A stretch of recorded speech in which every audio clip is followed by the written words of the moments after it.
తరఫున మేము మీకు విజ్ఞప్తి చేస్తున్నాము. గత నెల రోజుల నుంచి నీట్ రిజల్ట్స్ వచ్చినప్పటి నుంచి మా అందరికీ సంతోషంగా ఉంది. కానీ ఎప్పుడైతే ఈ నాన్ లోకల్ అనే ఇష్యూ వచ్చిందో, అంటే జూన్లో రిజల్ట్స్ వచ్చినాయి, జూలైలో మాకు ఈ నాన్ లోకల్ ఇష్యూ తెలిసింది.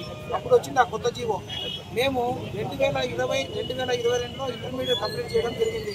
అది కూడా ఉమ్మడి రాజధానిగా ఉన్నప్పుడు హైదరాబాదు చంద్రబాబు నాయుడు బాబు గారు చేసిన డెవలప్మెంట్ చూసి అప్పట్లో ఎడ్యుకేషన్ పరంగా బాగుంటుందని, ఎంబీబీఎస్ రాయాలంటే మంచి ఎడ్యుకేషన్ రాయాలని మేము దగ్గరగా ఉన్నామని, కడప జిల్లా మాది, అక్కడి నుంచి హైదరాబాద్కి వెళ్ళి చదవడం జరిగింది. 2022లో మాది ఇంటర్మీడియట్ కంప్లీట్ చేసాం. మా బాబు 4 సార్లు ఈ ఇంటర్మీడియట్ ఇప్పుడు నీట్ ఎగ్జామ్ రాసినాడు. 4వ సారి మంచి మార్కులు వచ్చినాయి. ఈ సిటీ కేటగిరీ మాది, మాకన్నా తక్కువ ఉన్న వాళ్ళకి సీట్ వచ్చింది. దీంతో అప్పట్లో మాకు 2022లో మాకైతే ఈ కొత్త రకమైన ఈ జీవో వస్తుందని మేమైతే ఊహించలేదు, ఎవరు కూడా అనుకోలేదు. మాకు గవర్నమెంట్ తరపున నుంచి అయితే కానీ, నా విద్యా సంస్థల నుంచి అయితే కానీ ఎటువంటి ఇంటిమేషన్ అనేది ఈ జీవో గురించి చెప్పలేదు. రెసిడెన్షియల్ రూల్ అని అంటున్నారు.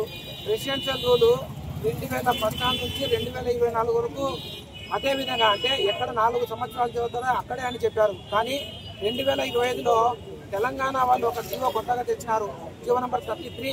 ఆ జీవోను పట్టుకొని లాస్ట్ 4 ఏళ్ళు అని అంటున్నారు. ఇది ఎక్కడ న్యాయం అనేది పెద్దలు గమనించాలా. మేమందరం మధ్యతరగతి కుటుంబానికి సంబంధించిన విద్యార్థులము, తల్లిదండ్రులము, రైతు బిడ్డలము. మాకు ముఖ్యంగా రాయలసీమ జోన్ నుంచి చాలా మంది విద్యార్థులు నష్టపోతున్నారు.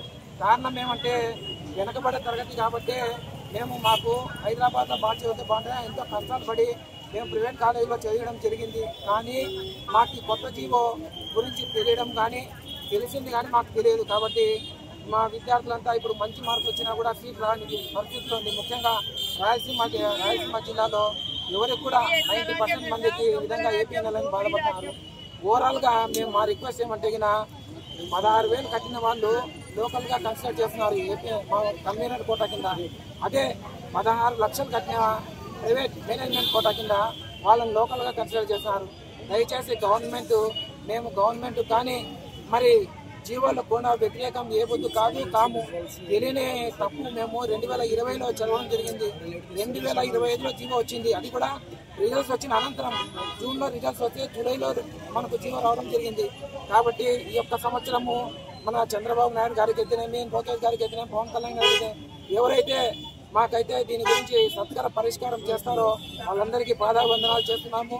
విద్యార్థులు దృష్టిలో ఉంచుకొని వాళ్ళ భవిష్యత్తును కాపాడాలని, ఇంకా వేల ప్రయాసాలు పడి ఈ విధమైన విద్యార్థులు మంచిగా తెచ్చుకున్న విద్యార్థులు వాళ్ళకన్నా తక్కువ వచ్చిన విద్యార్థులకు సీట్లు వచ్చి వీళ్ళ కోల్పోతున్నారంటే చాలా బాధ. నెల రోజుల నుంచి మా పరిస్థితి అదన్న గోచరం.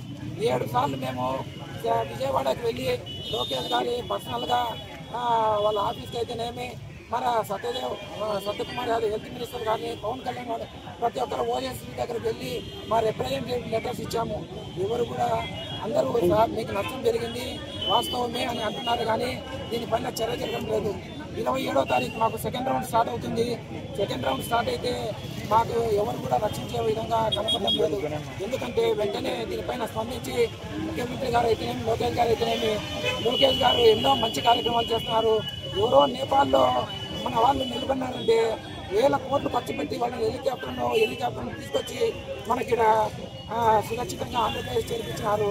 అలాంటిది నిజంగా మేము కష్టపడి ఆంధ్రప్రదేశ్లోనే ఉండి మంచిగా చేర్చుకొని మీ విద్యార్థులు, రాయలసీమ విద్యార్థులు నష్టపోతుంటే మీరు చూస్తూ కూర్చుంటారు. విషయం ఏమంటే మీ దాకా అందలేసి ఆలోచిస్తున్నాము. అందుకోసమే మీడియాను ఆశ్రయించి మీ ద్వారా చేరాలని, ఈ మీడియా ద్వారా మేము అందరికీ తెలియజేయాలని మేము చేసే ప్రయత్నాన్ని మీరంతా ఆదుకొని మమ్మల్ని, మా పిల్లలను బంగారు భవిష్యత్తు అనుగ్రహించాలని మీ అందరికీ వందనాలు తెలియజేస్తూ సభాముఖంగా ఈ ప్రెస్ మీట్ను థ్యాంక్స్ చెప్తున్నాను. నా పేరు నరేష్. మేము జమ్మన్గూడలో కేబుల్ ఆపరేటర్గా పనిచేస్తున్నాను. మేమంతా చాలా పేద విద్యార్థులము, డబ్బులు కట్టుకోలేని స్థితిలో ఉన్నాము. దయచేసి మాకు సహాయం చేయాలని అందరికీ వేడుకుంటున్నాము. Thank you.